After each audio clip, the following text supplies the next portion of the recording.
ಅಕ್ಷಯ ತೃತೀಯದ ನಿಜವಾದ ಲಾಭವನ್ನು ಪಡೆಯುವುದು ಹೇಗೆ? ಇದನ್ನು ಈ ವಿಡಿಯೋದಲ್ಲಿ ತಿಳಿದುಕೊಳ್ಳೋಣ. ಹರೇ ಕೃಷ್ಣ. ಇಸ್ಕಾನ್ ಫೌಂಡರ್ ಆಚಾರ್ಯ ಜಗದ್ಗುರು ಶ್ರೀಲ ಪ್ರಭುಪಾದ್ ಕಿ ಜೈ. ಎಲ್ಲರಿಗೂ ಅಕ್ಷಯ ತೃತೀಯದ ಶುಭಾಶಯಗಳು. ಅಕ್ಷಯ ಈ ಪದದ ಅರ್ಥವು ಶಾಶ್ವತವಾದ, ಅಂದರೆ ಎಂದಿಗೂ ಕ್ಷಯವಾಗದ, ನಾಶವಾಗದ ಎಂದು. ಅಕ್ಷಯ ತೃತೀಯ ಇದು ಅತ್ಯಂತ ಮಂಗಳಕರವಾದ ದಿನವಾಗಿದೆ. ಈ ದಿನದಂದು ವಿಶೇಷವಾಗಿ ಶ್ರೀ ಶ್ರೀ ಲಕ್ಷ್ಮೀನಾರಾಯಣರ ಅಥವಾ ಶ್ರೀ ಶ್ರೀ ರಾಧಾಕೃಷ್ಣರ ಪೂಜೆಯನ್ನು ಮಾಡಬೇಕು. ಇದಲ್ಲದೆ ತುಳಸಿ ದೇವಿಯನ್ನು ಪೂಜಿಸಬೇಕು. ತುಳಸಿ ದೇವಿಯು ಕೃಷ್ಣನ ಪರಮ ಭಕ್ತೆಯಾಗಿದ್ದಾಳೆ. ಈ ದಿನದಂದು ತುಳಸಿ ಪೂಜೆ ಅಂದರೆ ತುಳಸಿಗೆ ಜಲವನ್ನು ಅರ್ಪಿಸುವುದು, ಹೂವು ನೈವೇದ್ಯಗಳನ್ನು ಅರ್ಪಿಸುವುದು, ತುಳಸಿ ದೇವಿಗೆ ಆರತಿಯನ್ನು ಬೆಳಗುವುದರಿಂದ ನಮಗೆ ಶ್ರೀಕೃಷ್ಣನ ಅಕ್ಷಯವಾದ ಭಕ್ತಿಯು ಪ್ರಾಪ್ತವಾಗುತ್ತದೆ. ಈ ದಿನದಂದು ಸೂರ್ಯದೇವನಿಗೆ ಜಲವನ್ನು ಅರ್ಪಿಸುವುದರಿಂದ ನಮಗೆ ಅಕ್ಷಯವಾದ ಆರೋಗ್ಯವು ಲಭಿಸುತ್ತದೆ ಎಂದು ಹೇಳಲಾಗಿದೆ. ಈ ದಿನದಂದು ಭಗವಂತನಿಗೆ ಚಂದನವನ್ನು ಅರ್ಪಿಸಿ ಭಗವಂತನನ್ನು ಸಂತೋಷಪಡಿಸಬಹುದು.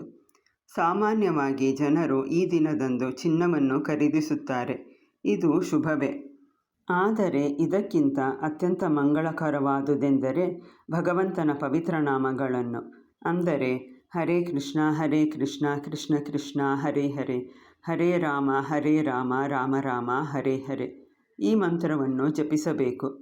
ಇದು ಈ ದಿನದಂದು ನಾವು ಪಡೆಯಬಹುದಾದ ನಿಜವಾದ ಲಾಭವಾಗಿದೆ.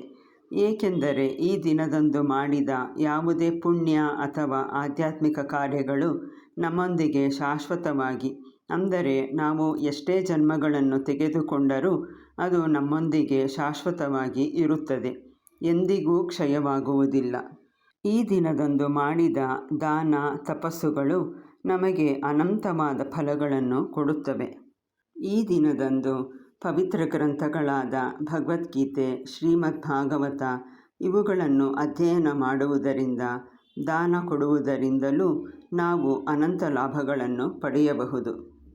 ಈಗ ಅಕ್ಷಯ ತೃತೀಯದ ಕೆಲವು ಮಹಿಮೆಗಳನ್ನು ತಿಳಿದುಕೊಳ್ಳೋಣ. ಪಾಂಡವರಿಗೆ ಅಕ್ಷಯ ಪಾತ್ರವು ಸಿಕ್ಕಿದ್ದು ಈ ದಿನವೇ. ಶ್ರೀ ಜಗನ್ನಾಥಪುರಿಧಾಮದಲ್ಲಿ ರಥಗಳ ನಿರ್ಮಾಣ ಕಾರ್ಯವನ್ನು ಈ ದಿನದಿಂದ ಪ್ರಾರಂಭಿಸುತ್ತಾರೆ. ಗಂಗೆಯು ಈ ಧರೆಗೆ ಇಳಿದುದು ಈ ದಿನವೇ. ಶ್ರೀಲ ವ್ಯಾಸದೇವರು ಮಹಾಭಾರತದ ಸಂಕಲನವನ್ನು ಪ್ರಾರಂಭಿಸಿದುದು ಈ ದಿನವೇ. ಬದ್ರಿನಾಥನ ದರ್ಶನವು ಈ ದಿನದಂದು ಪ್ರಾರಂಭವಾಗುತ್ತದೆ. ವೃಂದಾವನದಲ್ಲಿರುವ ಶ್ರೀ ಬಾಂಕಿ ಬಿಹಾರಿಯ ಪಾದಗಳ ದರ್ಶನವನ್ನು ಈ ದಿನದಂದು ಮಾಡಬಹುದು. ಇವು ಅಕ್ಷಯ ತೃತೀಯದ ಕೆಲವು ಮಹಿಮೆಗಳಾಗಿವೆ.